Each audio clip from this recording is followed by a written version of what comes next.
NOC. We are back for another episode of building the Nantahala retreat, and we're going to actually do some woodwork today. Yeah. We're done painting, so you're going to learn some real carpentry. Today's video is brought to you by Northern Tool and Equipment, and that's where we got these awesome M18 Milwaukee fuel nailers. We got an 18 gauge brad nailer and a 16 gauge straight, both cordless. Northern Tool and Equipment. You can get these online. I'll put a link in the description. Thank you to Northern Tool and Equipment. Let's build something. You ever used a nail gun? I've never used it. Never used a nail gun. Okay, so we're gonna do a quick safety class on nail guns. You ready? These shoot a projectile, a nail, okay? So if there's someone in line of sight behind where you're shooting, don't shoot, because if the fastener misses, you will shoot them. These things have a safety mechanism that when it's depressed, it will fire. Even if you don't mean for it to fire, if you're walking around with the trigger held and you bump the safety, it will fire. And I've shot myself through the foot doing that very thing. So if you're holding a piece of material near where you're shooting and the fastener hooks out and your finger's there, yeah, it's gonna go into your finger, which I've also done that.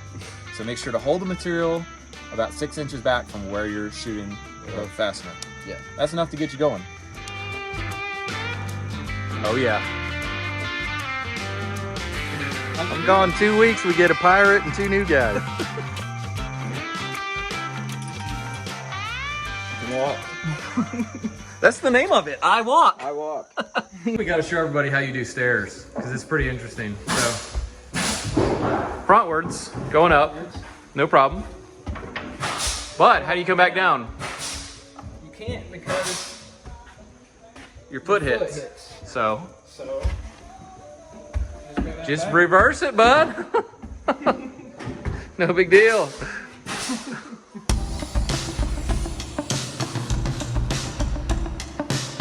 that angle is there, 45. It's some weird angle. Jason has some weird angle. Hey, it's about to happen though. We're gonna get a 2-man team here, 2-man team there. Jono and I, 2-man team cutting. Try to blow it out like super fast. We're getting started with our first piece of material here. We were very careful to pick a straight piece so we don't have to deal with any kind of like bending and bowing our first piece. This is going to establish in essence the foundation for all the rest of the pieces going up, so we want it to be in the right location and be quite straight. And you know, we would normally chalk a line right there, but the way this kind of hangs down, kind of bagged down, this insulation cover, it's really hard to chalk a line. So we're not going to chalk a line. Instead, we're relying on this being a straight board, and it's going to be nailed up straight. Ray, remember you're in charge of Jaime. I know. Because I'm not in here. The most challenging part of installing this tongue and groove is just making accurate cutouts around this recessed lighting. We find it easiest to actually hold the board in place to mark the cutout versus measuring and marking on the ground. We also made a cardboard template the exact size of these cutouts, and that helped us. Since we are making these marks on the face of the board, we have to be a little bit gentle with the jigsaw to not take any huge jags out around the cut that might be visible later. And a pro tip here is to actually bevel the back of the board so it will fit up around the can light much easier as you're trying to install it.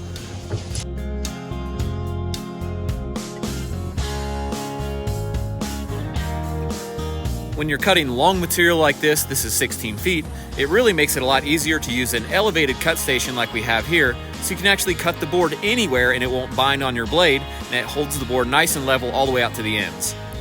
We're shooting the nails through the tongue of this material as we're installing it, and it's really an art form to find the sweet spot where you catch enough meat of the wood without shooting the nail too low, where it's visible once you install the next row of wood. And this is a teamwork project. Really, the more hands you have on deck with something like this, the better. We got a situation here where the last row, the board didn't get all the way down. So we got this row in. We're gonna force it down with a little trick here. There you go, Jay. Yep. We're gonna use a wedge. Yes. Just like a door shim. Magic of the inclined plane. The magic of the inclined plane is what Jaime says. So we got this screwed to the ceiling joist or the rafter, and we're just gonna see if it'll do it. Wow, that's tight. So now we gotta nail a piss out of it. I'm sorry. I don't believe you can. I don't believe you can say that on YouTube. I'm not sure though. I'm new to this whole thing, but I don't know.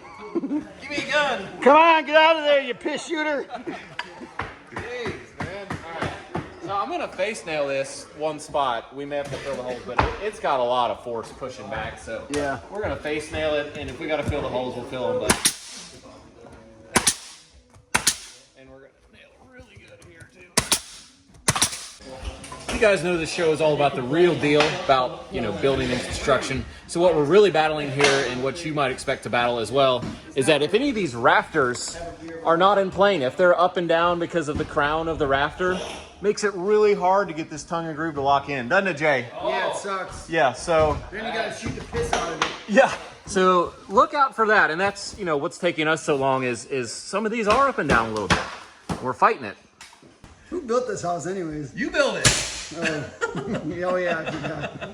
And some of these boards are shifty, like they're bowed. So we'll get one end tacked. If we can get it to slot in, we'll get it tacked. And then we'll come down to this end and it's not in, and we'll bow that down, but it won't bow that end back out because it's nailed. Otherwise, it's like a seesaw. I was gonna say, what's that child Yeah, playground? you get a lot of seesaw action going. If you're wondering what this material on the ceiling is for, it's like a house wrap. That's actually to stop air movement because we're applying tongue and groove, which has little gaps between it. Yep. Good to tight. Good fuzz this way. Man, East Coast is pulling ahead right here. Yeah. But West Coast had to go around 3 lights, so I think that West Coast is going to take off and East Coast is going to slow down. They got 3 lights right here. You know one thing I didn't think about? What? Well, they've got a longer run. Oh. Yeah. Dude, I'm telling you, he's going to get more woodworking information than he bargained for today. Yeah. I've not heard Jaime quiet one time yet. It's been...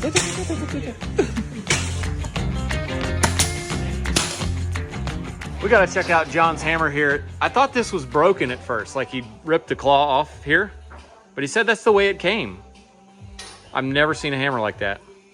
It's cheaper that way when you get half the claw. He got it at a thrift store. You might notice we're not actually breaking the joints on rafters, and you don't have to with tongue and groove because the bottom of the board is held by the board's tongue below, then the top of the board is held by the board's groove above, so it keeps it all aligned, whereas if it wasn't tongue and grooved, if it was just square edged, you'd have nothing to align the board, and you do have to break them like on a joist or on a rafter. I think that's the reason we're using tongue and groove. What do you think? Yeah. That would be hard to break each one, or you'd have to measure a lot more, at least. I'm about to top it out. After we had our tongue and groove installed all the way up both sides to the ridge, we have to make a way to be able to hang a fan directly from the center of the ridge. The problem is that most fan bases are about 6 inches wide, and there's only about 2 or 3 inches of flat currently at the top of this ridge. I'm using a solid piece of 8x8 to get the job done here. In a lot of cases, if you're gonna drywall the ceiling, you'll just stack up pieces of framing that equal up to an 8-inch flat spot. But in this case, you're gonna see the wood, so I wanted it to be the same kind of wood, pine. In the finish, I'll actually cover the end grain of this wood with a flat piece of oversized 3/4 inch thick pine, and that'll give us enough room to recess a pancake-style electrical box. Once I had the block cut down to size and shape, I had to drill a couple holes. This one is for the wire to actually run down through the block to the bottom, and that'll be in the center.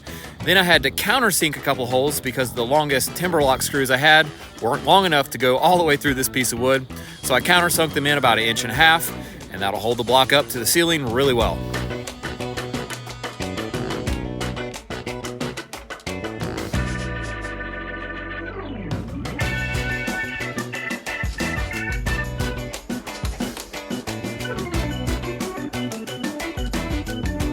Can you imagine back in the day where they had to put all those little strips on the wall for the plaster?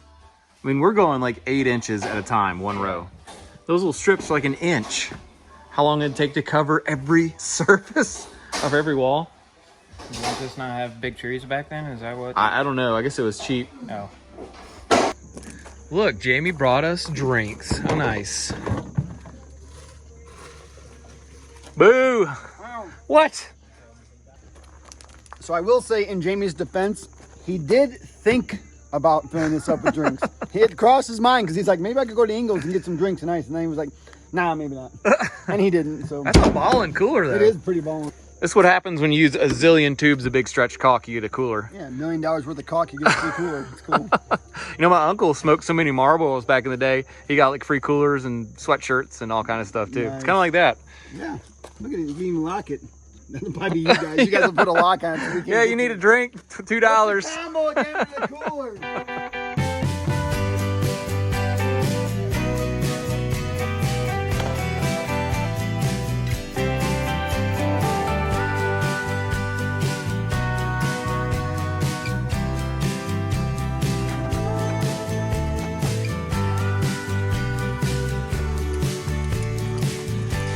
You can strike the line this way just to mark the center line. Yeah.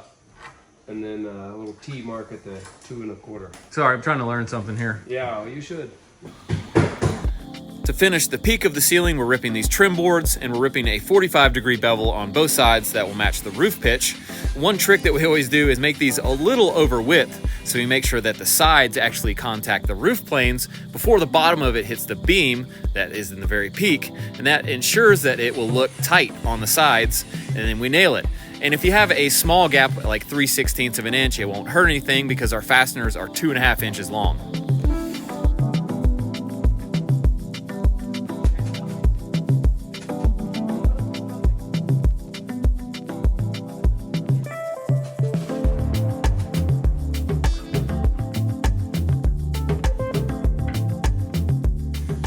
Yo, What? some of that stuff's for after work. I don't know what you're talking about. I was just looking at the cooler itself. It's nice. It's a nice cooler. Arctic. Man, these are ice cold.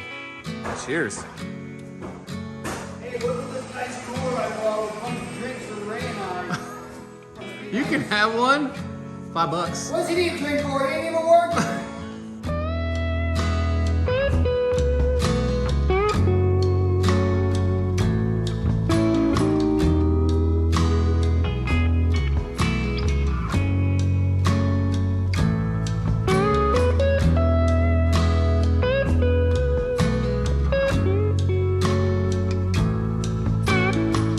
Guys, I got drinks in the cooler. It's $1.50 for LaCroix. I think it's about $1.25 if you want a mini Coke. I got tiny Cokes. $8 for a beer. $8? Yeah, bud. I'm going to BC. That's what they charge down there. No, they do You not. pay $8. For the expensive beer he drinks, not for the cheap beer I drink. I get one for $5.75. Come on, get off your wallet, bro. It goes like this, 15%, or I'll take that one, $12. Just deduct it out of our paycheck? Yeah, I can do that. Oh, Honey, I spent all my paycheck. hey, Jason, why is your paycheck so small? Don't ask.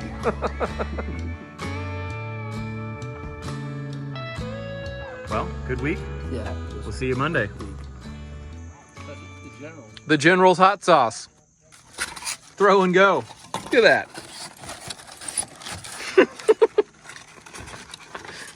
It's kind of got me worried about how hot it might be.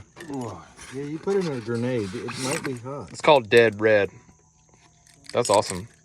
86% peppers. Veteran-owned, American-grown peppers. Boom. Hey, thanks for building with us today. We really appreciate it. If you've enjoyed this video, please remember to subscribe, give us a thumbs up, and click the notification bell so you'll get all of our future videos on the rest of the process of building this house, which there's tons of stuff to come. You don't want to miss it, do they? They don't want to miss it, do they? No. What? See you.